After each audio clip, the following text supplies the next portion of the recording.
Well, 8 games left, toughest game of the season on paper, but if you win, right back into the playoff mix. What are your thoughts? What are you telling the players? What's the mood?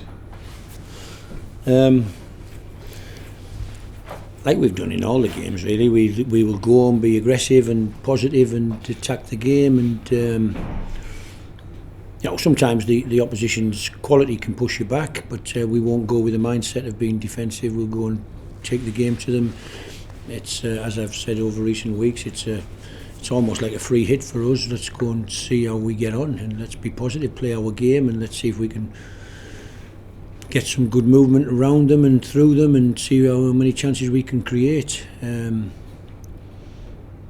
collective structure of the team, out of possession against a top team, you have to work hard, like we've done against the top teams. Really, generally, it's Norwich being a team that was in the Premier League recently, and we went and did a decent job. Fulham in the Cup twice, did a decent job. We shouldn't fear anybody really. We should go and have a go and be positive, and that's what we intend to do Friday night.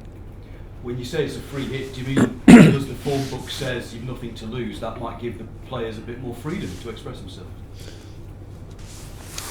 So I've been saying that a long time now. It's I don't. There's no pressure on us to achieve anything really. We just have to go and express our talent and try and keep improving, keep getting better.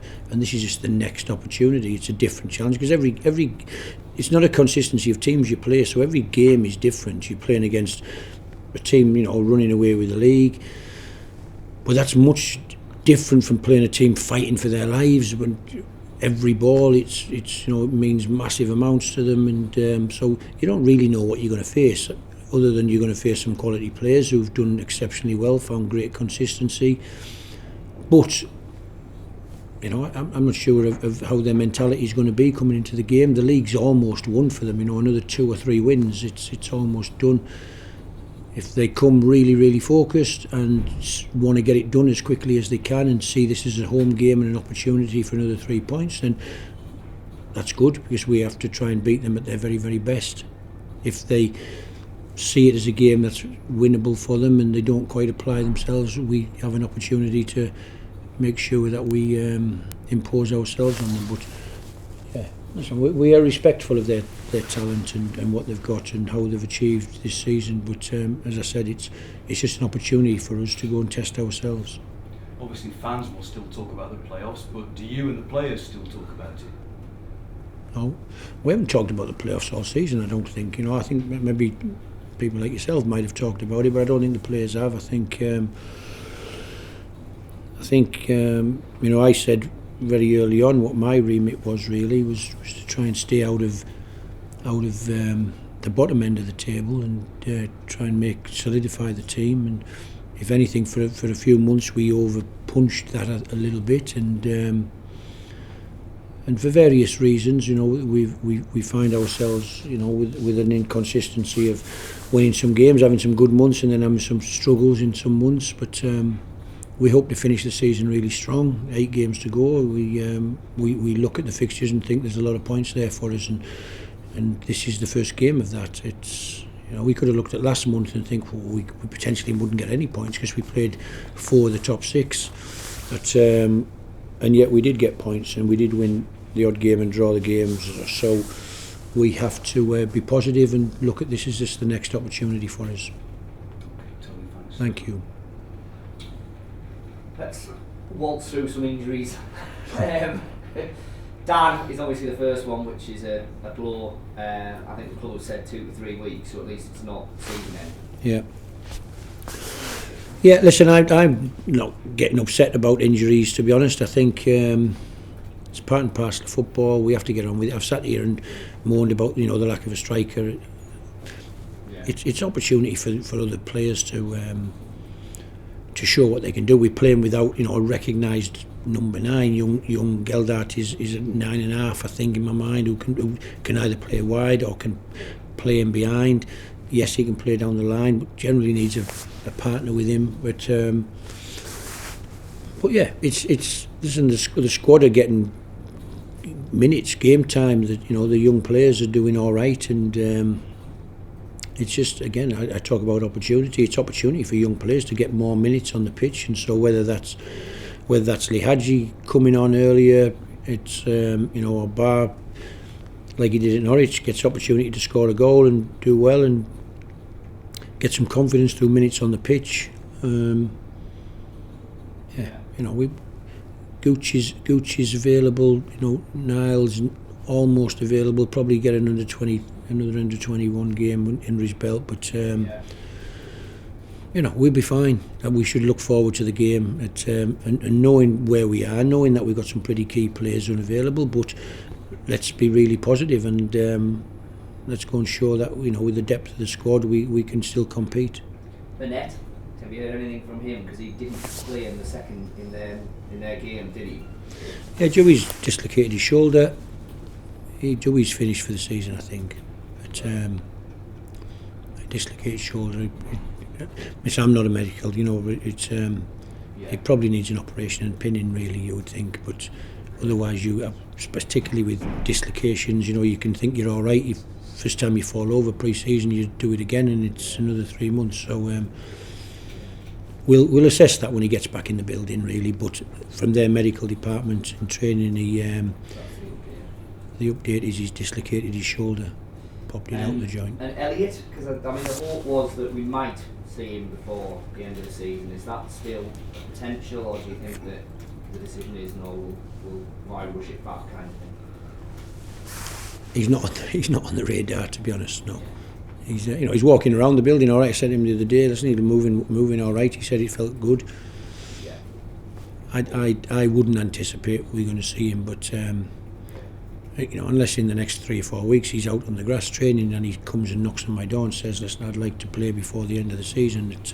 But don't get excited about Elliott Embleton at this moment.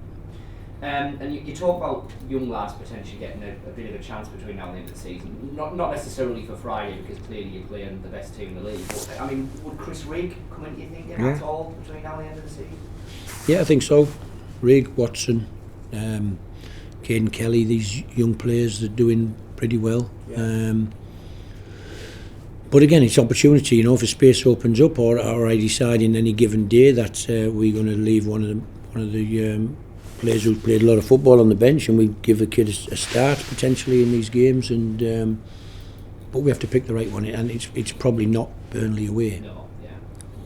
And Rigg's obviously kind of future and contract situation was a topic of discussion when he broke in the cup. Has anything changed on that, or is it still the same? To be honest, I'm not sure. I don't get involved in that. I try and work with the players, and obviously Chris is only in 1 or 2 days a week, so I don't see him very often, but I've no idea about that sort of situation. Christian's the guy who will give you an update on that sort of stuff. Okay. And when you're looking at these games, obviously it's a balancing act, because there is still a chance of the playoffs, and there'll be a lot of fans at every game, etc. Yeah. But balancing with wanting to maybe see a bit more of people. Do you ever come into your thought that obviously 3 of your kind of regular first teamers at the moment are lone players? Yeah. Mishu, Gelhardt, Ahmad. Does that influence your thinking in terms of, well, are we better to give our players, if you like, a chance, or is that, are there as much your players as everybody else? Yeah, it's a balance. We have to try and win football matches for the support base of this football club. They don't want to waste their money and spend hundreds of pounds going to watch the team, and we're not even interested in trying to win. We're trying to win every game, and so I have to get the balance right between blooding young players, giving them opportunity to be better next year because of the experience they gained. Because I can sit here and say we're a pretty inexperienced team, but they only get experience by playing. So give them experience, but we are still trying to win. And if they're not doing very well, they'll be coming off. And if they start on the bench, see how the game's going, they'll be going on. So,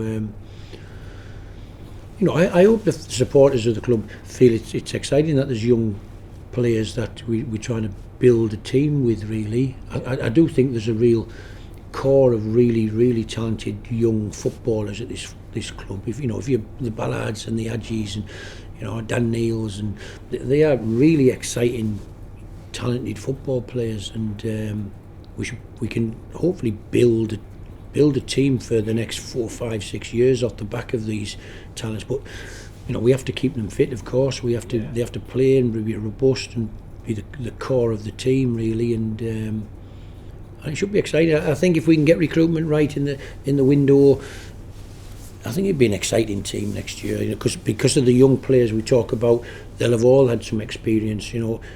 Bar and Michu will have played, however many games they've played, a dozen games each or whatever it is, or a bit more than that for Michu probably by the end of the season. But they're acclimatised into the game, and they'll be better and stronger. They both played last night, drew with England, who had a really strong team out. Some, a lot of big players at big teams and players that are playing in the Championship regularly on loan from big teams in the Premier League. So they competed really well.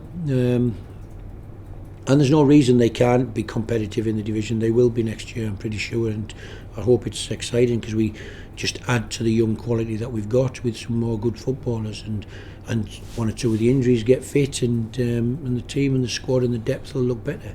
And just last one from me, just one on Burnley. How it takes a lot to do what they've done in a league like this, doesn't it? How impressed have you been by the season that they've had and the way that obviously company's gone in there and in what looked from the outside a potentially difficult situation, the way to relegation and done brilliantly.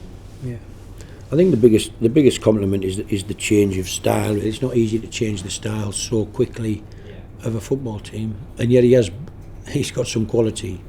Somebody said to me the other day, we bought so and so for 10 million. If he did, it shouldn't be more. If he's buying players for £10 million, that's a long way from where we are. And so, some good luck to them. The secret of any team getting relegated out of the Premier League is to bounce back and actually strengthen rather than sell all your best players. Keep all your best players, buy some more really good players, and bounce straight back. And that's what they've done. And again, a coach who knew the marketplace he was bringing players from, and brought some real high quality and game changers, I would suggest, at the top end of the pitch.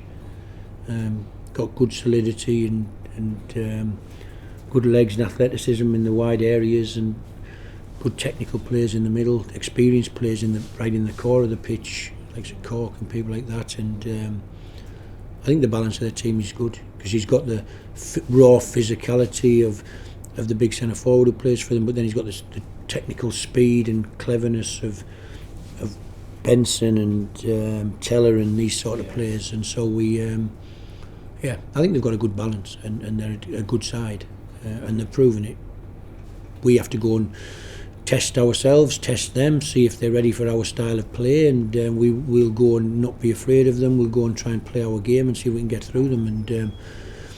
And yet I'm very aware of the data that we look at and say that they're the best pressing team in the league.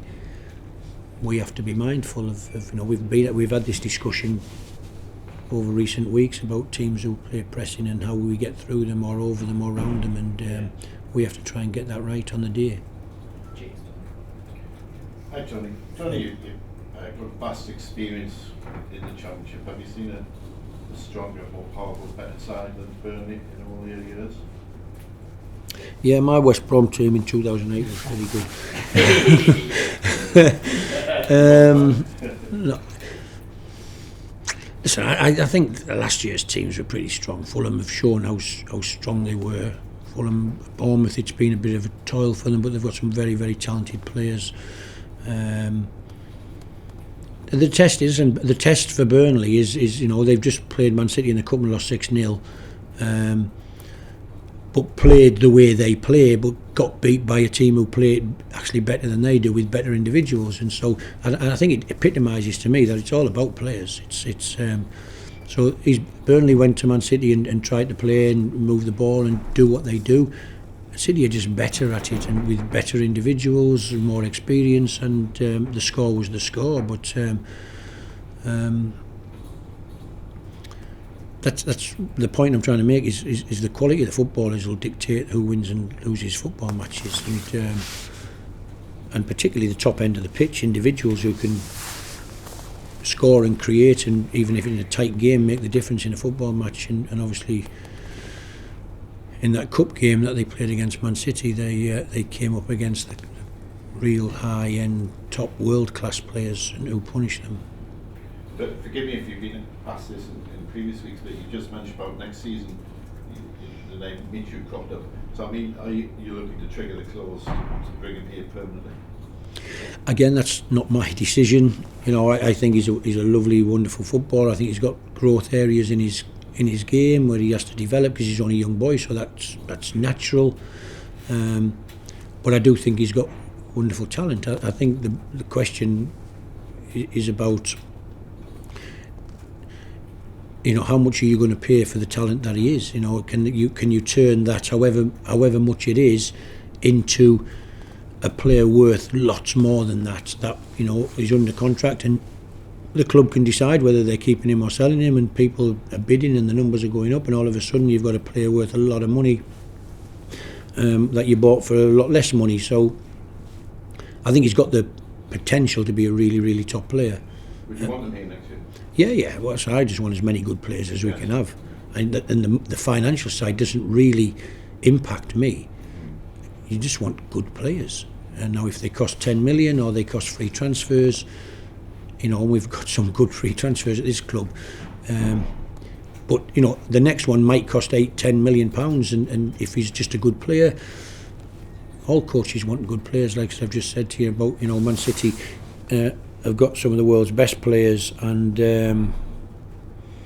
that's why they win a lot. They've probably got the best coach in the world to utilise them players, of course. But even Pep, when he came, spent 150 million on fullbacks because he didn't think his fullbacks could do the job he wanted them to, and he changed his goalie 3 times before he got it right. And so, listen, again, what I'm trying to say is recruitment's hugely important, and we have to get recruitment right to help this wonderful group of young talented footballers we've got, because as we've found, without certain attributes in your team, football can be a struggle.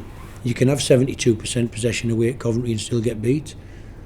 You wouldn't get beat if you were banging the ball in the net from the chances you create and keeping Gorakes off your back, really, and because you can deal with him. And so ultimately you just have to keep bringing in good players to the football club, and somewhere down the line we'll be talking about what you're talking about with Burnley, you know, winning every week.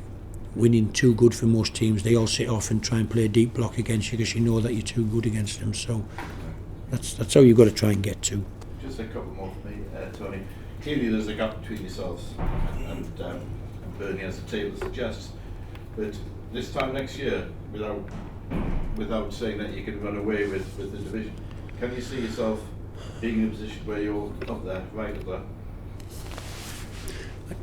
It'll depend on the recruitment, I would suggest. It'll depend on that we don't have so many key injuries. I think we aren't going to have a huge squad, but we need a squad that's got quality, and you've seen how, you know, it looks as if the trend is that we're going to buy young players and try and polish them up, and on the back of the ones that we had this year, we've tried to polish them, make them more game ready to play in the first team, and yet there'll be another batch coming underneath. How long that takes, whether you can do it in less than a year, that's the question. I would hope that the team is better and stronger and accumulates more points than this season. Whether we're going to run away with the league or be right up in the top, you know, there's some teams coming down from the Premier League. It could be Leeds, it could be Everton, it could be West Ham, it could be Leicester City. You know, we have to be sensible and think, wow, if they do what I said, they don't just fire sale all their best players, they keep them, in fact go and buy some more good ones, they're probably going to win the league. Yeah. Just on a similar theme, this is probably a unique season in Sunderland's long run history, because in all likelihood you're going to finish mid-table-ish, and yet there's a feel-good factor on the fan base. People have enjoyed the season, and there's excitement about the future. That's down to you and these players and the brand of football you're playing. It's been a little bit of, you mentioned words like free hit, yeah, but the whole campaign has been that, in a sense, that, you know, you have to win games though to give yourself that ability to do that, because it would never be a free hit if we were sitting fourth bottom at the moment, 1 point out the relegation zone. Nothing's a free hit. It's you have to go, and we would probably be making life as difficult as we could for them. Shut up shop, don't attack, only think about transitions and you know, the odd attack each half, and can we hurt them if they overcommit too many men forward. We don't have to do that. We have to try and develop the way we want to play and test it against the best teams. Now, like Norwich, they push you back in the end. Second half we do a lot of defending against Norwich and block a lot of shots, but the intent from the off was to go and be aggressive and play on the front foot and take the game to them, which we did for the first half, and yet ultimately their quality ends up pushing you back, and by nature you protect a lead. So our game plan will always be to try and dominate the ball, and yet it's very difficult to dominate the ball against a very, very good team who also want to dominate the ball. As Burnley probably found out against Man City, and I haven't looked at the data and the stats, but I'm assuming Man City had so much more possession than Burnley, and yet in our league Burnley have more possession than everybody. So we'll go and try and control the game, and yet we'll probably not, and we'll have to be good out of possession and work on transition as well. So, but we'll go and try and be really positive and see how the game goes. You don't know until it starts. All the very best, Marlon. Thank you.